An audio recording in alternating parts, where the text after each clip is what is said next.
నీరా కేసును తొలగించేందుకు కాంగ్రెస్ సర్కార్ కుట్ర చేస్తోందని మాజీ మంత్రి శ్రీనివాస్ గౌడ్ అన్నారు. ప్రైవేటు వ్యక్తులకు దారాదత్తం చేసి నీరాను విక్రయించకుండా చూస్తున్నారని తెలిపారు. గౌడ సంఘ నాయకులతో కలిసి శ్రీనివాస్ గౌడ్ నెక్లెస్ రోడ్లోని నీరా కేఫ్ను సందర్శించారు.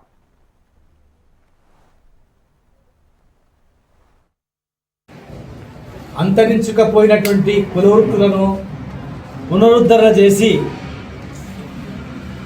కోట్లాది మంది జీవనాధారమైనటువంటి కులవృత్తులను బాగు చేయాలని చెప్పని గొల్ల కుర్రలు, ఫిషర్మెన్స్, గీత కార్మికులు, రైతులు అన్ని వర్గాలను బాగు చేస్తూ వందల సంవత్సరాలు గీత కార్మికులు చెట్టు మీద ఒకటి చనిపోతున్నారు, ఆర్థికంగా క్షీణించిపోతున్నారు.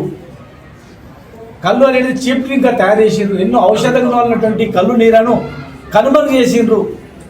రాజకీయ కక్షతో చేసిందని కేసీఆర్ గారు ఆలోచన చేసి శ్రీనివాస్ గౌడ్ మీ కులవృత్తిని కాపాడుకో అంటే మేము మా జాతికి ఉన్నటువంటి నీరా అమృతం లాంటిది, అది సురాపానం. నీరాను ప్రపంచానికి మర్చిపోయేట్టు దాన్ని మళ్ళొకసారి పర్చేజ్ చేసి బీసీ కార్పొరేషన్ ద్వారా ట్యాడీ టాపర్ కార్పొరేషన్ నుంచి దాదాపు 20 కోట్ల రూపాయలతో ఈ భారతదేశంలో ఎక్కడ లేనటువంటిది, కేసీఆర్ గారి ఆలోచనతో ఈ దేశంలో ఎక్కడ లేనటువంటిది నీరా పాలసీ తీసుకొచ్చి ఆ నీరా పాలసీలో ఈ కులవృత్తి వాళ్ళే అమ్మాలి, వీళ్ళే ఇవ్వాలి అని చెప్పి గౌడనలకే ఇచ్చి